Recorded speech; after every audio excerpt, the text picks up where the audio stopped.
sa dayon ng tapos ni Hesus sa iyang pamulong atong sige sa ingong alaot kamong tigpakaaron ingnon, iyang pahinumdom na sad nato unsaon pagpangandam sa pag-atubang unya sa maghuhukom. Iyang gi-equate ang atong kahimtang sa usa ka sulugoon nga kinahanglan gyud mahimutang buutan o kaning mahigugmaon nga sulugoon ngadto sa agalon. Lingay mong tupad na sulugoon ka. Pangutan-a ba na sulugoon ka dihas inyo. Kinsa man sa inyong balay ang sulugoon, ikaw o ikay sigig panogo. Magsigigan ikag panogo na miligro ka igabot sa Ginoo. Kay ang gusto des Ginoo nga nigabot gid niya kita sulugoon. Nya kinsa man kuno ning buotang sulugoon, kanang mag-atiman sa iyang isig ka sulugoon. Kana kunong kamaong mubahin-bahin sa grasya ngadto sa iyang isig ka sulugoon. Dili niya tungod lang kay siya maoy mura kunuhay glabaw-labaw, iya dayong tigumon ang tanang grasya, pagkaon, pananglitan, imnunon, unyab iyang pahimuslan tungod kay wa dihang iyang agalon. Mao gyud kununay silutan nga sulugoon. Sa atong mga leaders karon sa katilingban, labi na sa atong gobyerno dinhi sa Pilipinas, purti na gyung grabiha sa pagpahimo sa atong mga leaders. Sigihan lang yapon nila og himo og mga butang nga muratag lipat-lipaton ba, muratag kitang mga katawhan nga angay unta nilang atimanon kanang tagaan og mga bahin, saktong bahin sa Gracias Pilipinas. Ila na lang giilad-ilad anang ilang mga balaod-balaod, kanang ilang mga hiring-hiring. Ambot mo resulta bagyod kahana. Pila ka anang ilang hiring-hiring, daghan gyud gahiring karon ang Congress, ang Comelec, sigig kuan-kuan kanang investigate, ang Senado, ang opisina sa presidente, ang mga mayor, investigate. Ambot o kinsa kay tinuod ana nilang nag-investigate. Parehab atong pagdayong eleksyon sa Senado, investigate dayon si Senador Amy Marcos tungod atong illegal nga padala sa ngadto sa tatawagan ng presuhana ditong dahig ni former President Duterte. Naa siya dito gipanghinganlan si Torres, si Remulla, duha ka Remulla, kinsa patong iyang gipang patawag dito nga iya paganing kunong giingong pailan og kaso. Karong nidaog na pagka-senador, wa naman, hilo man. Wa na, nahilom na. Ambot sa kaning kang Senador Marcolita, kaning iyang flood control. Musangko bagyog ka ni sa desisyon. Doon na bagyog kahay manubag ani nga ila naman ginang gipang-angkon, hastang presidente ni angkon naman gyud. Nga daghan yung ghost projects nga ni cost og billions. Wagi siguro trillion pa na, walang madiskubrihing uban. Ambot mo sangko bagyog kana nga doon na manubag ana aron mubayad, makabayad pabasad kaha. Kining klasihas mga leaders nga nalimot nga sila di ay mga sulugoon, mauni ang matud pa ni Kristo inig abot na sa agalon tagud-taguron. Si San Agustin niagi pod siya anang pagkamapahimuslanon. Iyang gipahimuslan matud pa niya hapit tanang sala sa kalibutan, labi na gining sinful sexual relationship. Kay murag naliwat nga si siyang papa, kay adulterer man gitong iyang papa, kana bang pahimos gyapon. Kamo wa mo nagpahimos. Wa mo? Niagi si Agustin anang puyo-puyo ana, pero sa dihang nakakita siya sa Ginoo, matod pa niya, my heart has been restless until it rests on you. Mao itong nakabisyo siya, mao itong nakahimo siya atong mga maong sala, kay nagpangita siya unsay katagbawan nga tinud-anay. Pero diha ragid siya natagbaw sa dihang nisunod na siya sa Ginoo. Ug unsa may iyang pagsunod sa Ginoo, biyaan ang tanang sala, kanang pagka lustful, kanang honor, sige yung pangitaan ng honor nga sikat yung kayo, kanang power, pleasures, comfort. Daghan kaya itong mga nasa gobyerno na may uban dihang gipang investigate. So daghanag mga luxury cars, luxury houses, luxury bags, mga bag na milyon-milyon na nga na. Gihatag pala na din makumpleto pa ning ato din hilipan. Among gi-analyze pag-abot na sa hilipans ba karon iabot naman. Amo nang gisukod-sukod, nagisugda, nagbuslot kay itaod na karon basig mataod na ng upat or unsa ka hangtod ba ka ugma. Basta mningkamo tay ka Domingo mo andar siya. Among planos una usa din usa sa didto speakers. Amo yung gi-analyze, murag di gyud paigo ang kuan din usa lang. So among iduha din ani dapita niya, obserbahan lang kung angayan pangbutangan dito sa Loyo. Kay angayan pangimbutangan kuangan patagduha. So upat pa man atong napalit kay og anhay ibutang sto nga kamong niya sa tubangan di na mo maabot sa hangin. Mo nang gidul-duol na mo diri aron apil mo din sa hangin. Nya din amo sad kaabot ngadto sa Loyo. Gibutangan sa didto. Katong pinakaluyo ato lang wait and see lang ta didto. Angayan pa batong butangan. Og angayan butangan additional to. Napay ganahan mo donate diha. In kaso lang duha na lang ko ang 143,000. Duha na lang. Nya ato ning himo tungod kay mualagad tas katawhan. Ato bang ibahin-bahin? Ako diri di ako'y hangin. Nya kamo diha way hangin. Di ato gisang gastuan aron naa sad mo dihay inyong ventilation. Kay matod palagi ni Kristo iapod-apod gyud ang grasya.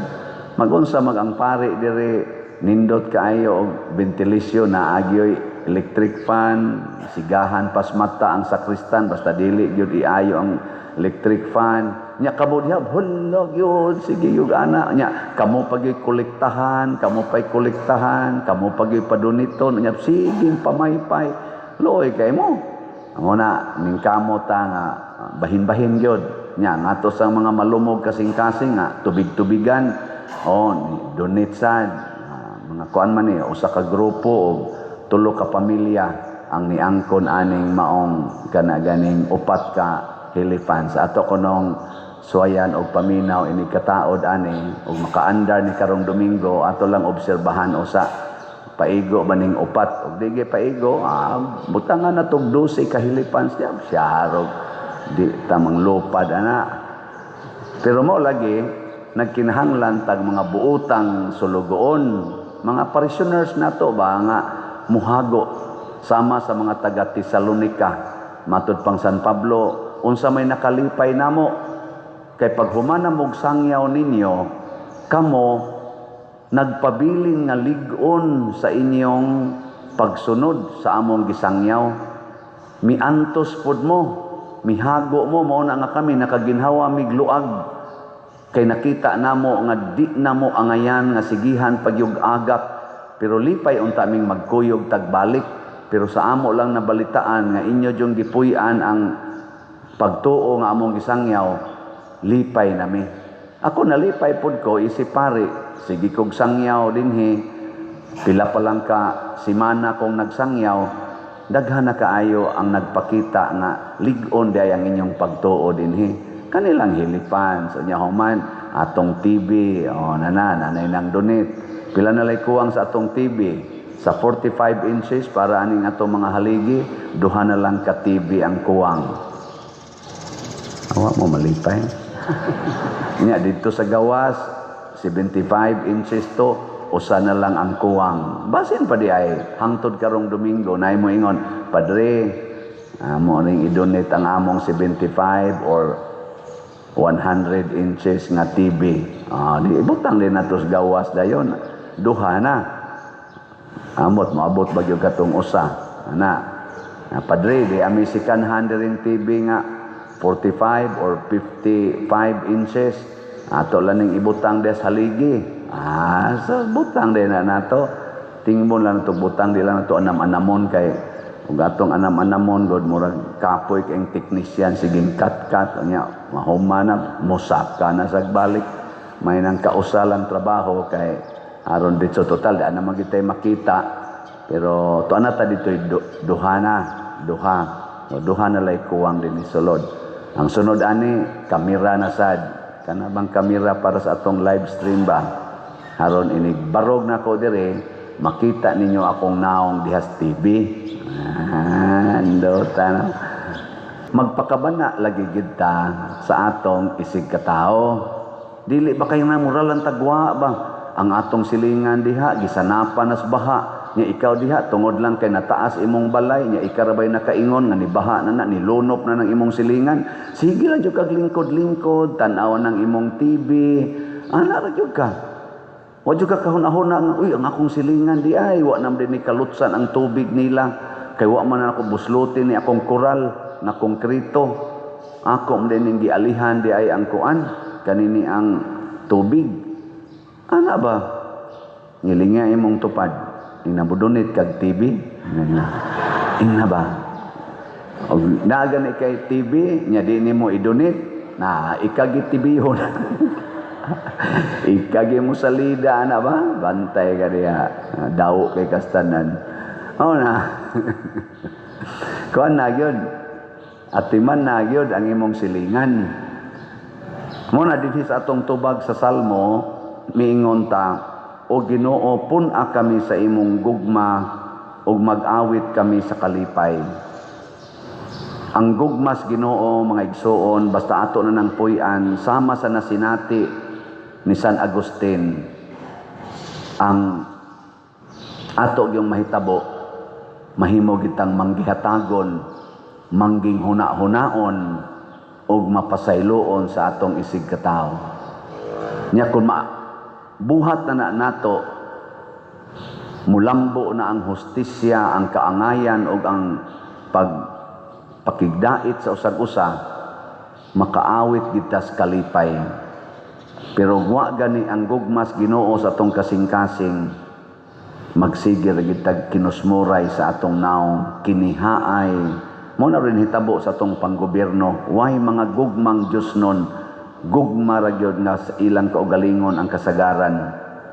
Unang nalipay ko sa atong gobernador, si Gob Pam Bariccuatro, iya yung gipaningkamutan nga bisan ang ilang selebrasyon na civil or civic society kanang 456 years anniversary sa atong probinsya sa Sugbo, ang ilang culminating activity karong August 31 karong Domingo iyang pasiugdahan kanang gitawag og kuan man tingana sana pasundayag sa pagtuo nga giawhag niya ang tanang mayor sa probinsya nga mo-apil sa prosesyon sa tanang mga santos sa parokya nga nasakupan sa LGU. Kita dinhi magkuyog ta og ang atong mayor ug ang LGU dinhi mo-apil ta sa maong prosesyon na natay gihan-ay ana nga mga tao nga mokuyog na po ka minister ba to nya daghan nga mga kofradiya di Santiago Apostol o uban pang mga mukuyog. Unya magprosesyon gikan sa Kapitolyo murag alas 2 man dito mo gikan nya ngadto padong sa asa to padong Plaza Independencia. Dunay misa dito no. Nay misa dito iguman igabot dito mga santos. Wa may lain nga mag-honor og mga santos ang Katoliko ramang simbahan. Nganuman, tungod kay ang Katoliko sang simbahan ang makapruiba nga 500 years na ta nga nagsigig buhat aning maong debosyon. Why laing tinuhuan dinhi sa Pilipinas nga makaklaim nga 500 years naming ni-exist og nag-practice aron pag-uplift sa moral and spiritual lives of the citizens. So murag giila ba ni Gob Pam, giila niya nga ang probinsya sa Sugbo milambo tungod sa dakong tabang sa mga santos nga givenerate sa Catholic Church. In short, sa kadako nga natampo sa Catholic Church nga milambo ang Sugbo. Mao na nga isip leader, kamao jud ang mutan-aw ana. Kita sa dinhi sa simbahan, tabang sa tas LGU. Ang LGU sad tabang sad nato. Mo nang moingon ko unity sa ato dinhing trust katong transparency, religiosity, unity, nya service. Ato gina siyang tumanon. Bisan paglaing tinuhuan, kay kanang mga tagalaing tinuhuan, basta ila lang yung gipuy-an ang ilang doktrina, makatabang man gina pagpalambo sa atong moral and spiritual lives. Kana bang relationship sa Ginoo, importante kay na. Bisag unsa pay na magitay kalahian, Katoliko, lahi man tas born again og doktrina, ang Katoliko, Iglesia ni Cristo, Sabadista, UCCP, Baptist, lahi man gitag doktrina, pero doon natay gitawag og common ground. Unsa man nga miilata nga naatay espirituhanong kinabuhi nga angay atimanon, dili ra kining atong lawas, naa sad tay espiritu. Nilingay mong tupad ning na giatiman nimo imong kalag na ina ba nagiatiman nimo masigsige lang kag inom og maintenance para sa imong lawas, dako kay kagastos maintenance sa imong lawas.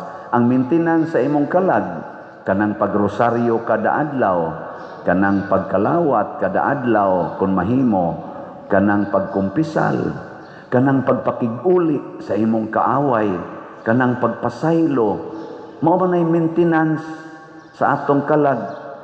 Siging pamalit anang maintenance, dadaan ang naang box nga murag puy-an nas kaka, kanang nabay mga, di ba kanang kaka, kaming kaka naman ay mga compartment na lain-laing klases kaka, imo lain-laing sa colors tambal, pangbuntag, pangudto, ana. Ang kalag atiman na sa doy. Saman ka, sige raman ka na imong lawas. Mo na, mo appreciate yun ko sa lain-laing relihiyon na nagpalambo sad sa kalag. Nya kung magkabangi ang atong doktrina, di na lang na nato kayo tagaag dakong pagtagad. Atong ilhon lang na nato inighukom sa Ginoo. Nigkita nato dito, kita ko pastors born again, Brad. Niali ka, Brad. O asa man ka? Padong ko anang hukmanan, Brad. Ikaw Padersiano, asa man ka padong? Padong sa ko anak, Brad. Parihara man tag padulngan, hukman man ta, ug ang muhukom nato mao ang Ginoo. Matod pa sa Revelation chapter wa ko kay bao. Bogo man ko anang Bible. Angko lang yo ko anap sa ilo. Ako murag Revelation chapter 20. Inigbarog ko no nato didto ni atong hukmanan ang tanang tao inila og dili inila muatubang gyud ni anang puti nga lingkuranan nga lingkuran sa maghuhukom sa tanang katawhan ug ang matag usa mudawat og husay. Dili kitay maghusay, dili kitay mag-away, dili kitay magdebate dinhi kung kinsay sakto, kinsay dili. Muna, congratulations, Gob Pam, sa imong pagpalambo. Dili lang sa physical, pinaagi ng imong mga medical missions nga porti sa gyud kanindot karon, mga medical missions for the body na asa kay spiritual propagation. Nya ato nang iampo nga magmalampuson unta ang maong activity karong Domingo. Maayo untang panahon, maayo ang sitwasyon, ug mosangko unta sa panaghiusa sa katawhan dili sa pagkabahin-bahin. Pero mutuo man ta, kung magsunod tas kinabuhi sa mga santos ug sa Ginoo, magkahiusa gid ta. Mosunod gani ta ning kwarta, magkagubot gid ta.